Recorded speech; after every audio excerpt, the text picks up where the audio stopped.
it's relatable because it is also what, Mira's lived, being being A a deeply unlikable brown woman. Yes, as a deeply unlikable brown woman. Relatable. Yes, Hashtag. yes, Relatable, correct. Yeah. Facts.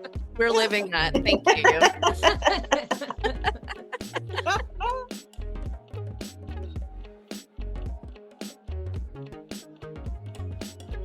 Welcome to Bitch Talk. I'm your host, Erin. And I'm co-host Ange, aka Captain Party. And for more than 11 years, the show has celebrated underrepresented voices in pop culture and beyond.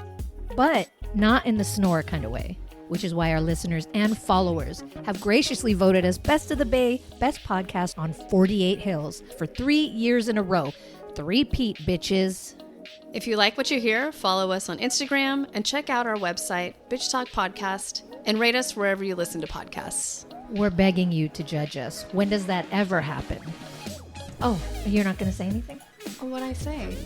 Yeah. Yeah. Okay, on that note, on with the show. Clink. All right, Bitch Talkers, we are at Sundance 2025. Cannot believe it's already that time of the year. Virtually this time. Yes, virtually. We are not on the ground. We're not on the ground, and it is different. But we do have two, I think, favorites so far. Really, for sure. So it's a short film called Remember Me. And then we have a full-length film called Didn't Die. You're going to hear one of our favorite bitches on that interview. His name is John Wildman from Films Gone Wild. He's been with us, or we've been with him for the last, how many years? 7 Sundances. 2019. So you'll hear his voice on that interview. Both of these films are a little too close to the sun for us. Yeah, I think they're both glimpses into our souls. Yes. For One's better or very worse. meta. I mean, actually, both are very meta, I No, guess. but I think they're both like very on the nose. Yeah. Yeah. Women directors as well. Yeah. Shout out. Yeah. So you'll hear 2 interviews from Sundance 2025. We have more to come, but enjoy the show. All right, Bitch Talkers, welcome to Sundance 2025. I'm going to just say this. This is my favorite movie so far of the festival. We're only 3 movies in, but holy shit, Claire. I mean, maybe of life. Of life. Of our lives. This is our favorite movie of our lives. The film, it's a short film. It's called Remember Me. And the filmmaker, writer, star of it is Claire Titleman. Thank you so much for being on Bitch Talk. Oh, I'm so thrilled to be on Bitch Talk. I love Bitch Talk. Oh, God. And we love this movie. So, Claire, if you don't mind letting our audience know, can you give them a little synopsis of this film? Yeah, it's about a woman. She's turned 40, and she has had a big breakup that was maybe going to be an engagement, and she has moved back to her hometown. She's moved from LA to a small town in New England to take care of her dad, who has Alzheimer's. So yeah, and then the sort of concept of the short is she kind of prepares for a first date, and and she's kind of dealing with grief and regret, and there's sex, and there's the desire to be present with everything and kind of disappear, and there's some Okay, so you saw it. Does that hit it on the head? yes. Yeah, I mean, we don't want to give Ange- too much away, but I yeah. think Ange is just going to host the rest of this interview because it felt a little on the nose. It was too. way too, I'm like, have you been following me? But then I read in the press notes that this was born out of a really tough time for you as well, taking care of, I mean, it's so real at our age, that's what's happening. I just want to say thank you. I feel so seen. Yes. I mean, it just, the inner monologue being heard out loud was a really formative experience for me. But I want you to talk about going through something as difficult as taking care of an ailing parent, and like life does not prepare you for that, but as an artist, clearly something beautiful came from it. Yeah, and I think I was just thinking about that. Like, Alzheimer's is such a bummer of a disease. I mean, all aging is sad, dying, but it's just, it's sort of it's a bad one. I was just thinking my grandfather had Alzheimer's, my aunt, and my dad spent a lot of his adulthood worried about getting it because, it's hereditary. So we talked about it, he thought, and there just didn't seem like there was any silver lining. It's just like, well, this is going to be terrible. And I think he'd be really happy to know that there was some lemonade made out of the lemon of this disease. I definitely felt like I had to make it, which is it just felt, I'm a pretty like obsessive constant writer. And so I was writing really the whole time. I was there in Northampton, Massachusetts for about 7 months. So I was writing both for myself, but I also understood that there was something there, it was clear to me. And so I was sort of writing all the time and it saved me, I mean, making art really, this short actually brought me back to being younger, that I think a lot of people kids and teenagers start to make art because it saves them from something. It helps them process their weird families and schools and dynamics of friends and difficult things. And I was like, oh yeah, art, like it felt really necessary and really joyful too, because it is, grief feels isolating, even though it's like the world's most universal feeling, and losing people, everybody loses people. There's sort of nothing more universal. But it does feel isolating. So it was really, and I think I was probably the first person, maybe in my friend group. Didn't really have a lot of people losing their parents. So I think that felt isolating. I wasn't having a super shared experience. And so making it with my friend Steve, who's a wonderful filmmaker and a longtime collaborator, it was wonderful to get it outside my body and play. Like for me as a comedian, like humor is a huge saving grace. And to, you know, getting to find the joy and the playfulness within it is just like but hearing that it resonated with you, like I didn't really know until I shared it that because it felt isolating to me at the time and I felt alone. I didn't really realize until people started seeing it that it's that it's because you make me feel less alone saying it because I thought I was alone. So together. Mm. We cannot talk about this film and not talk about the other character, the dress. And it's just Ah.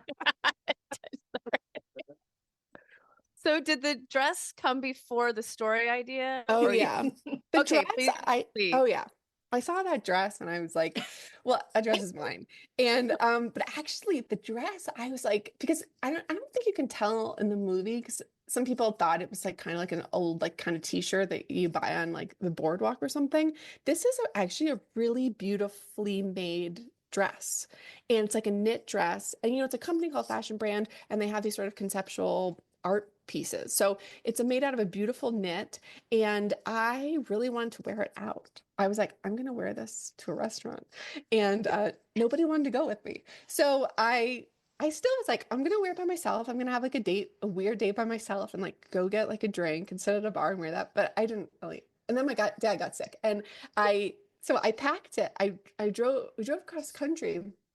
Yeah, and I couldn't bring a lot, but I somehow knew, and I didn't even know I was going to make a short at the time or anything, but I brought the dress. I was like, this dress is for, you know, and I think, and I didn't really even know, I knew I was going to wear it in it, and it took on some of its meaning as the short went for me, but yeah, it was definitely. Oh, I know what actually, it just occurred to me really why I bought the dress. It has a different, when I turned 40, I wanted to have a midlife crisis birthday party where everybody dressed like they're having a midlife crisis. And then the pandemic hit and I couldn't have a midlife crisis. Oh, Can you really quickly for our listeners though describe the dress? I mean, you described how it's Yeah. made, but Okay, so it's basically people may have seen it because they sell them on like boardwalks. They're like oversized beach t-shirts that have the shape of a busty woman's body and like a sexy bikini and it's drawn like you see the boobs coming out of the bikini and you see there's a belly button and you see like the top of the legs. It's sort of cut off at the knees and it's sort of hilarious. People wear it and it's really silly. So this was its own sort of slightly more elegant and it's it fits like a like a mini dress. It fits like a glove, really, Claire. Wait, can I just rewind? So you said that you brought the dress when you went to take care of your dad? Yeah, I You had it did. with you. I Right? did. Dress I for was any like, occasion. You never know. yeah, I don't know. I just was like, it was a powerful dress to me. I love that so much. So yeah, so we've covered the, dealing with your dad's dementia and grief over that, but just the conversation about dating in your 40s that this short Hmm. film inspires. Just it's just so spot on. Like I just remember with every decade, like all of my expectations of a partner, like I dropped 10 expectations with every decade. And now I'm just like, do you shower regularly? Because that's cool. Then we can hang out. It's It's just like really, really the funny. standards are just so It's small now. So can you talk about just the middle-aged messiness of it all? and I definitely was thinking about how like I feel like back in the day it was like by the time you were in your 40s, you were married and you had two children. And so when your parents were aging, it's like you had a job maybe and your life was sort of set up. And now I feel like not everybody's getting married, not everyone's having children. So it's this different thing when there is a group of people who are figuring out their lives while they have a parent who's dying, So it's a different, yeah, you're like, I think it's a group of people feeling orphaned that are adults a little bit. So yeah. And yeah, I don't have kids. But I do have a partner. And so I was like, so I kind of was addressing like a time before I met my partner, which was where I didn't, and people were kind of matched up, and I had somebody who I thought we were gonna end up with, and yeah, and then just like, whoa, what's gonna happen, And it is a different thing dating when you're not in your 20s or your early 30s or whatever, it's kind of a different thing. The Yeah, it's landscape. like if I faint, will he be able to carry me back to bed? Yeah. Like you have different concerns. Well, my overall thinking now that I'm seeing like my dad sick is like, oh, who do I want to take care of? And who do I want to take care of when we're old? Because it's a Mhm, real thing. mhm. That's why we need the commune, Claire. I think you are on our list. Oh, great. Oh, we Oh, would be great. honored. Oh We my would be Oh, God. honored. I'd be so honored. We Yeah, can I have think the happy hour in our commune, dresses. Yes. yeah, yeah. Oh my God. You might be able to get one, I actually. I mean, yeah, there's a whole conversation we need to have about this Yeah. dress off of this podcast.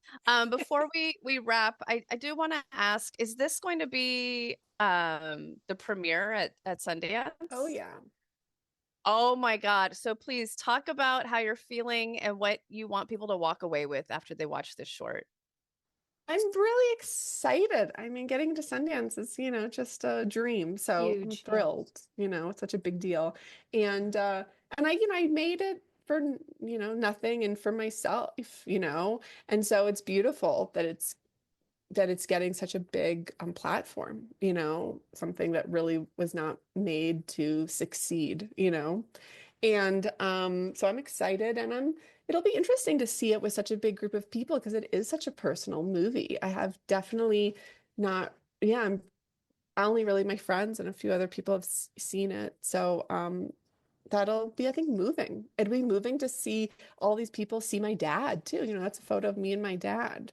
So it'll be interesting. And I hope people that are like I hope it makes some people feel less alone. I hope it makes some people feel a little seen, and laugh, especially people who are sad, well, yeah, that's kind of what I'm hoping So for. much laughter. So much laughter. Can we just talk about real quick the karaoke scene? I don't want to ruin what song it is because I hope everybody watches it and gets surprised by it. But how did you pick the song? Well, my I mean, dad's, nothing gets me hornier on a date when somebody sings that song. That's for oh sure. yeah, I mean, same. We'll play it in the commune on like Yeah. whatever date night. Happy Um, hour. That's the sign that happy hour is starting. yeah, exactly. Oh, it's time. Everybody put on your bikini.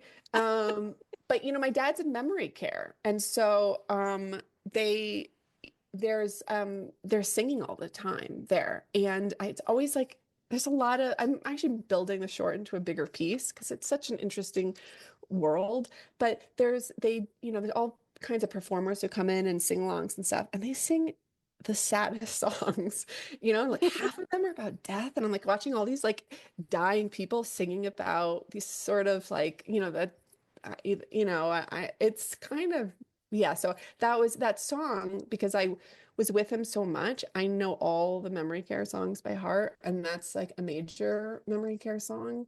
And because he went into memory care part way when I was there, which is a really big transition that I was happy to get to help him with.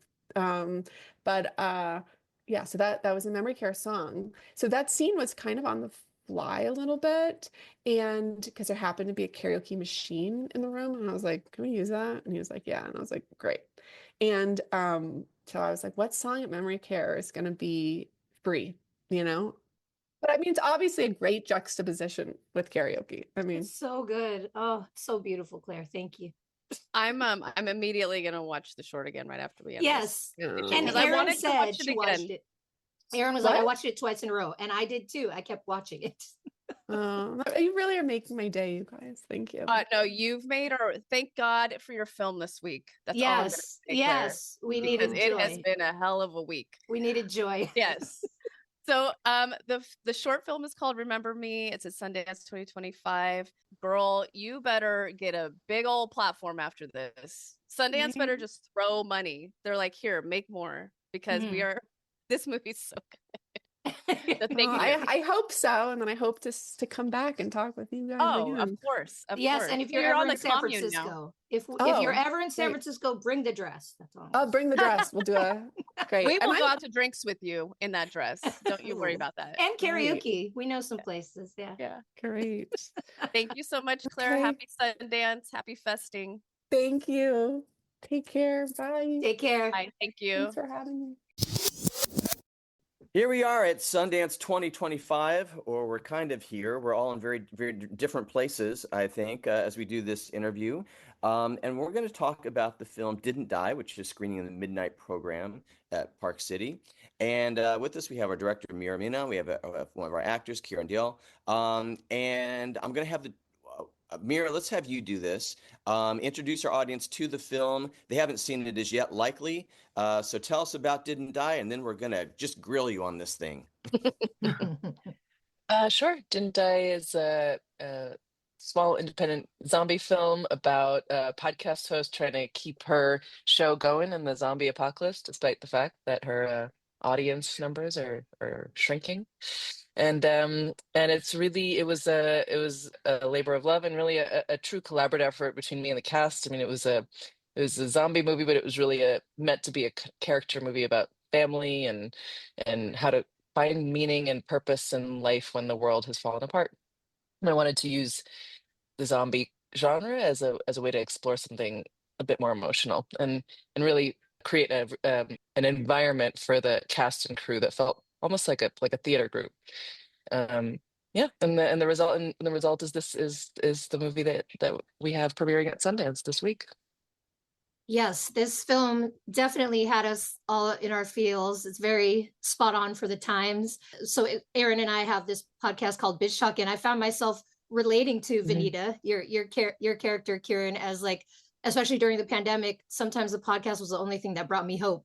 So like I'm relating to you in this zombie apocalypse world because it felt very much like our time now. So I'm curious to hear from the both of you, like, what do you think you would grasp to at the end of the world that would keep you going or give you hope? That's a great question. That's a great question. That's a great question. Haven't heard that question yet. I'm so glad you related to Vanita. It's so funny. We haven't talked to any podcasters yet. So I was like, this is the first podcast we're doing. And as you said that, you're like, oh, like, yeah, getting those numbers on the podcast. It's very, very funny. I'm a comedian. I'm a stand-up comedian, so I know that in dark times, one of the things I found very relatable about the character, something that was important to us, was in dark times, I think that humor is an act of rebellion. In dark moments, it's a way to, it's almost a way to like throw two middle fingers at a world that is not going your way, you know, and it's a way to kind of really aggressively protect your happiness and your joy. I think that's where a lot of glibness, that's where sarcasm, that's where the Daria of it all comes from. It's a form of it's it's it's an armor and a shield, but it's also kind of it's really a thrust of how you are alive, you know, and how you kind of reaffirm your humanity and ability to be here and protect your happiness. Because laughter to me is like one of the biggest ways that you can be happy. So I think my goal would be to be able to find the comedy, I think, in whatever's going on. That's exactly why we, yeah, I mean, that's exactly why we built the kind of, or thought Kieran in the zombie apocalypse would be a really kind of bold and kind of interesting hero because of that exact instinct of hers to kind of persevere and find the humor in the shittiest of situations. Um, I think I would do something similar. I mean, I think creativity and everyone, I think that's a part of this story, everyone in the cast, and certainly me and Paul and everyone that kind of was behind the camera related to this story because we're all artists. And I think in dark times, this is like what we turn to is just trying to figure out how to tell a story in this medium, tell a story through pictures, tell a story through performance, tell a story through music, tell a story through sound. I mean, I think I would cling to all those things as a way to find meaning and make sense of it is what's happening. It's what's happening to us in real time. We are trying to make sense of this world through this film and getting it out there. Mira, I wanted to talk about the writing process. I know you did write this film, but it the acting was so good that I felt like Karen's voice was just there. Can you talk about writing this and then casting, and then if Karen Yeah. just added your own, were you riffing? I mean, she did and everyone did. I mean, the film is largely improvised. What Paul and I wrote was pretty much an outline of really at the end of the day, a 40-page outline that was developed alongside them. Before we had even written anything, we had gotten our 5 main cast members in place and started having Zoom sessions with them to develop the characters and then built an outline for the story around that. And we always knew kind of we wanted the main moments of the story to be in a broader sense, but we filled it in and expanded it as we worked with the cast. And then dialogue wise, I mean, so many of the scenes were entirely improvised, kind of knowing the rough shape of it and knowing what I needed to get out of it. And we just like, shot a bunch of stuff. I mean, the original shoot for this film was 5 actors in a house staying with me and Paul and bringing in like one assistant camera person, one sound person, and almost like workshopping the material, but filming that workshop and having Paul light that workshop quite beautifully. But like making it feel that loose and open with the performers was always the intention in order to keep it super grounded. I mean, what I was interested in is almost making like a Robert Altman movie in the zombie apocalypse, Mhm. like and that was why it needed to start with the actors and the performances and everything could be built around from there. Yeah. It's also a very cool way to work as, you know, as an actor, as a because as a comedian, you're writing your own jokes, you're writing your own stuff, and it's like, it's a that's a very one man band kind of job, right? Because you're doing all of the things. It's really cool to be able to step into. It felt like going back to theater in a way. I was Mm. talking to a friend of mine from college who was like in theater and how it's really iterative in theater. You know, you rehearse a play and you kind of get it up on its feet, especially if it's a workshop at the beginning with a playwright, etc. It has a much more collaborative feel where you're using people from like all the way through to post production. You know what I mean? Like the word really is iterative, you know, because it's you look at those outlines and it's like, oh, what about this? Or, you know, and then that starts to iterate slowly through the movie and then the editor will bring so much because he starts to cut and shape it into the movie it's becoming. And then you watch down that cut, and then it's like, okay, and then now in the back half, we're gonna complete this. So this is how we can fill it out. It's like really, it's a very, very fun and an interesting way to work, and a really a testament to Mira too, I think, and a team that makes it feel very, very relaxed and collaborative, and makes it be that you relaxation is, I think, one of the biggest words that I don't hear people talk about when it comes to filmmaking, because when people are relaxed, you can kind of get them to let their guard down and do something interesting. and they do something interesting because they're not afraid to fail because it's okay if you fail. I think so often we want to do like a good job. Everyone wants to do a good job, you know what I mean? Which is very sweet, but it's like if you're allowed to do a terrible job, then you can kind of get that out, you know? You guys, it actually, Aaron kind of took the wind out of what I was going to talk about because I want to talk about acting as well. Damn it, Aaron.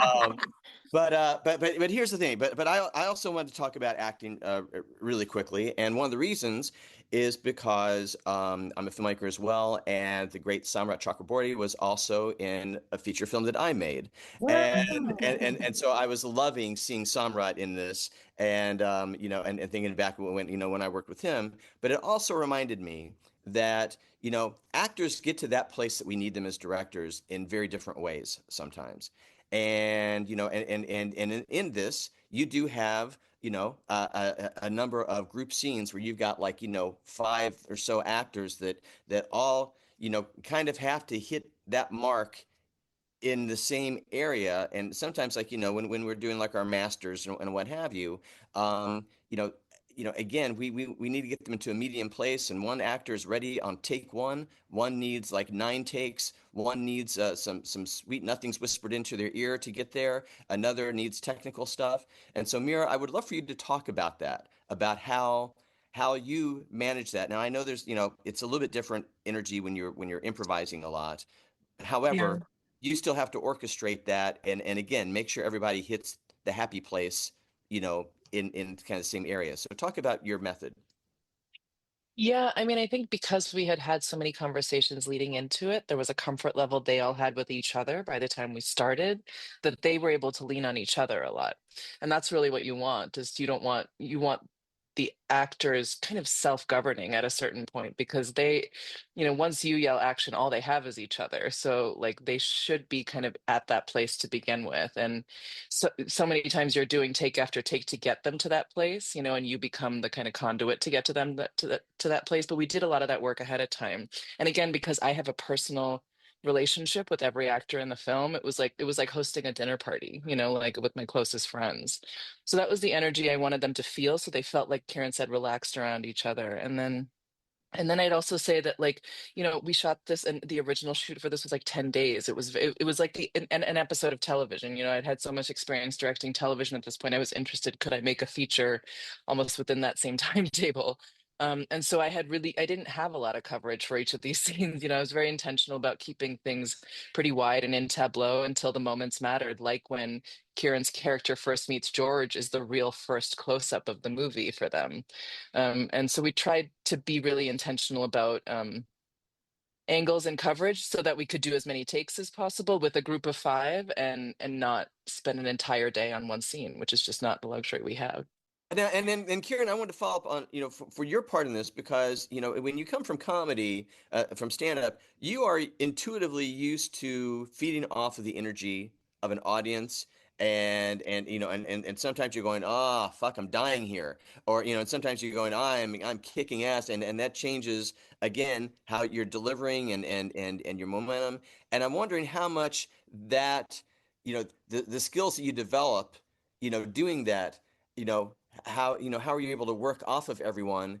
And because you know sometimes like when we do comedy, you know we're you know, and not that this was a comedy, but you're also kind of feeding off of the crew a little bit because you get a little bit of that energy of how people are receiving the lines that you're delivering and the performance you're delivering. So how did that work for you? I think before I was a comedian, like I was an actor, so it's I think this was one of those jobs that was like a perfect marriage of those two things. Like a lot of the work that came in before going to like getting her voice right, correct, but then the what were the relationships with each of the character? Like Mira said, there's a lot of runway work done relationally with like I hadn't met George before. So we just did a bunch of stuff together. We just hung out a ton because it's like, and created backstory memories. Because I just really believe that, you know, in Mira's first movie that I did, like Farrah Goes Bang, it's like when a relationship is real between people, I think it's a massive weapon in an independent film because So often on bigger films, you don't have the runway, but the one thing you can really control as a performer is how well do I know these people? Is this relationship authentic? If this relationship is authentic, the camera will definitely pick it up. It just always does. It always comes through in like a way, shape, or form. So how can you make that real? I worked with Samrat before. I'd known him for years. I knew that was going to be there.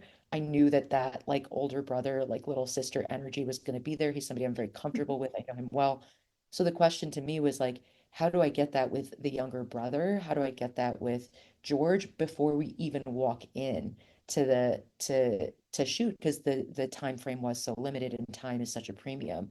And I think you can do that by building real past history with people over time and finding what your rhythm is together, and hopefully that, like when I hung out with Vish, for instance, it was like I was working on something in New York, and he gave me advice on like the jacket. He gave me advice on like, oh, you should actually wear that. And he had, and I was telling Mira about that. It's like this very sweet, like certain, he had a lot of like certainty. And I was like, oh, I kind of like love that. And so we were able to like kind of put that into the film, these kinds of things that really weaponize and highlight the sweetness of an individual. Like, Vish has a very, kind of sensitive sweetness to him, so, and that like, and he has a sister. So there is a sense of like care and love that he brings. And how can you help to showcase that in ways throughout it?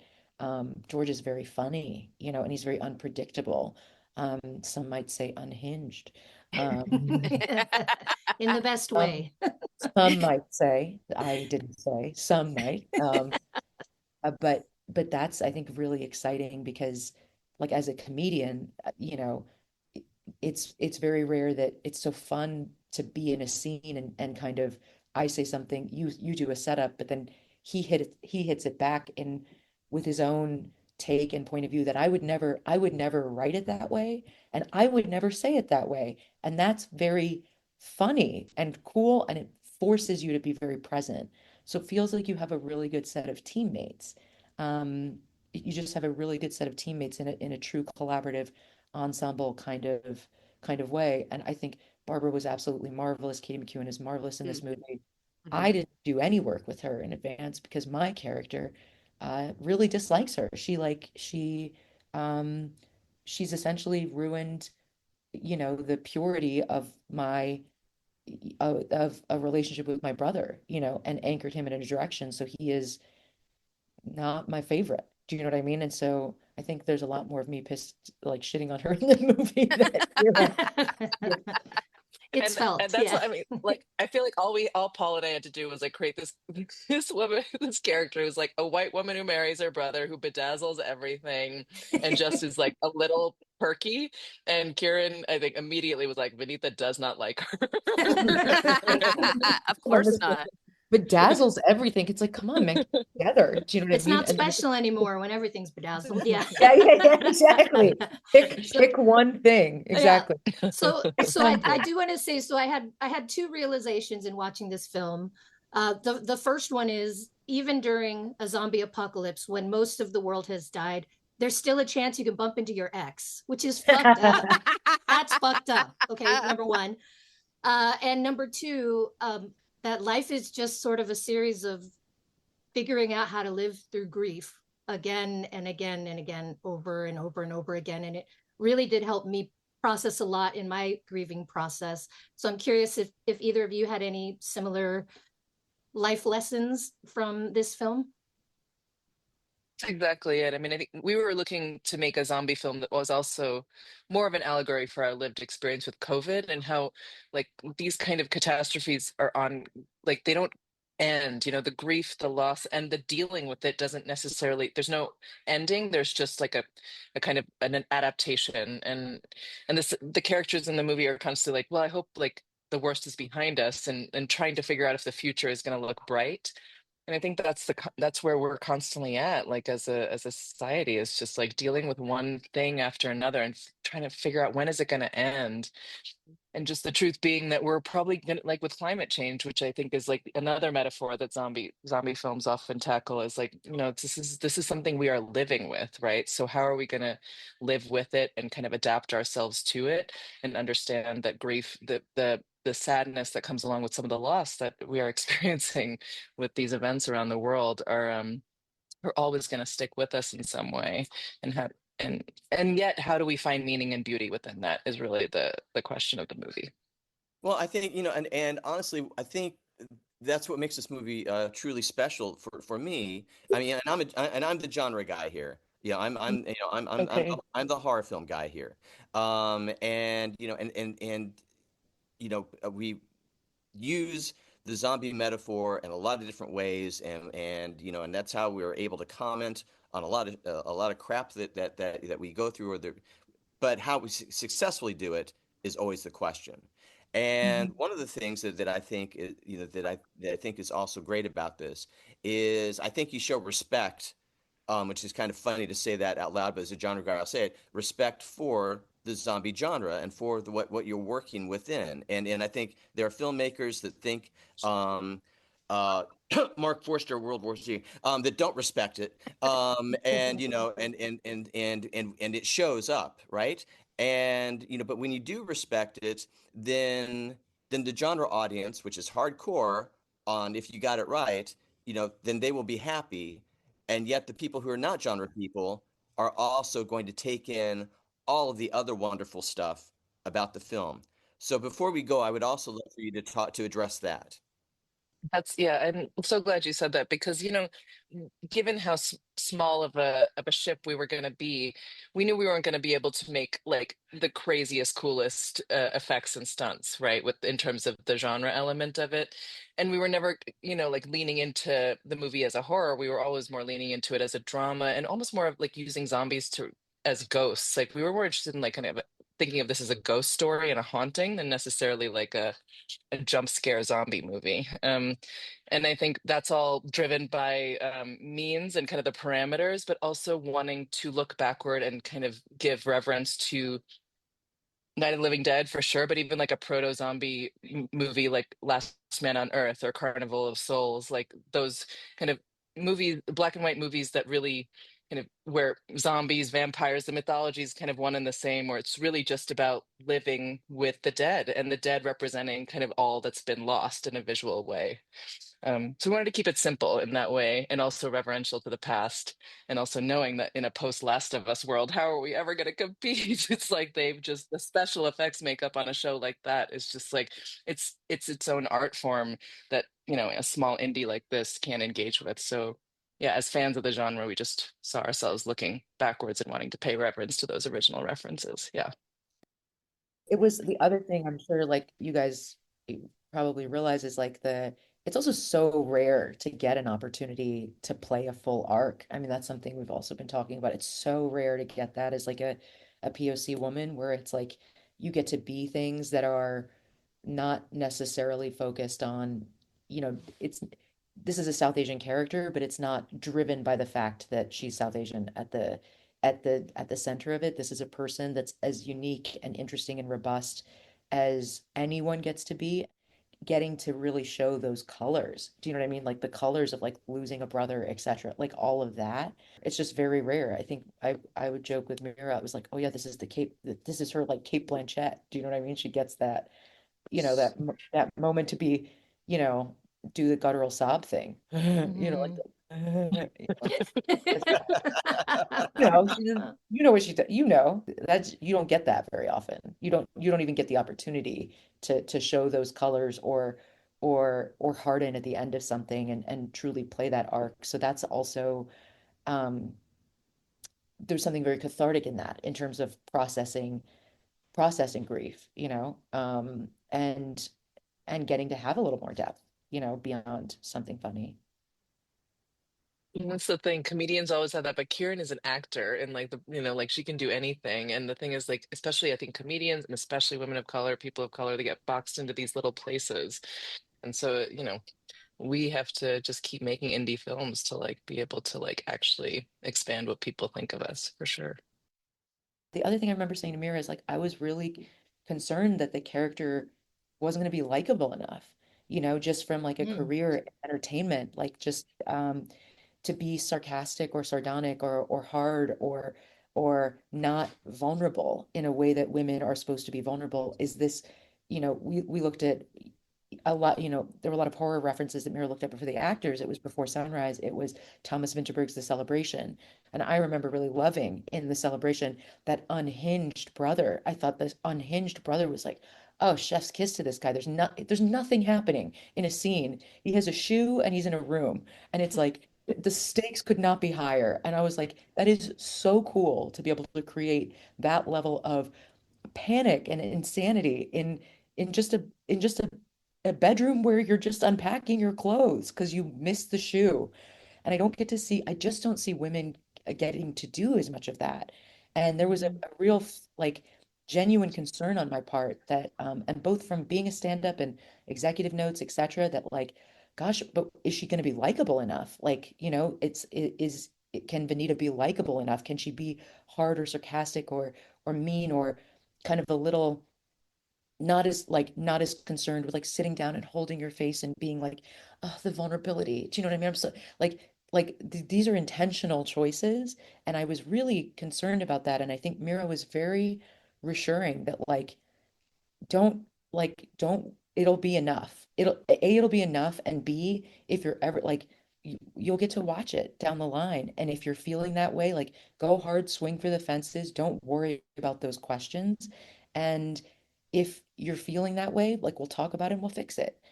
So like giving you the space to most actors won't do that in television, right? Because they don't like they kind of stick to the lane of what they do because like you don't know what's going to happen to you in an edit, right? This was a very different experience in that sense, and that was like a real privilege and a freedom. Oh, I felt seen. I was like, oh, this bitch probably started bitch talk like on a different level. Like Exactly. Yeah. it's She said this bitch. No, Erin and I finally were seeing women characters that we can relate to, that are just more realistic. That's it. And it's just so refreshing.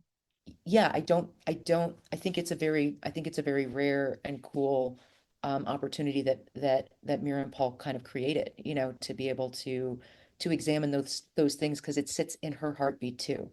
It sits in her heartbeat too. It's relatable because it is also what, Mira's lived, being A deeply unlikable brown woman. Yes, as a deeply unlikable brown woman. Relatable. Yeah. relatable, Yeah. correct. Facts. We're living that. Thank you. John, you are also welcome here. I know when to keep my mouth shut. He's learned. I'm happy to let the conversation happen. Again, we've been talking about the film Didn't Die. It's an artful film, and it still has bite. And playing in the midnight category at Sundance 2025. Talking to director Mira Minon and star of the film, one of the stars, because it's a great cast overall, Kieran Diol. It's been wonderful talking to both of you. Thank you for being on the show. Thank you, guys. Thanks for getting the film. Really appreciate it. Thanks for joining us on today's show. You can find more information about this episode in our show notes. If you're missing us, you can visit us at bitchtalkpodcast.com to sign up for our newsletter and buy us a cup of coffee. Did you know we're also on the radio? You can find us at bff.fm. And lastly, rate and subscribe wherever you listen to podcasts. All the cool bitches are doing it. This podcast is a proud member of the BFF.fm podcast network. Learn more at podcasts.bff.fm. BFF.fm, best frequencies forever.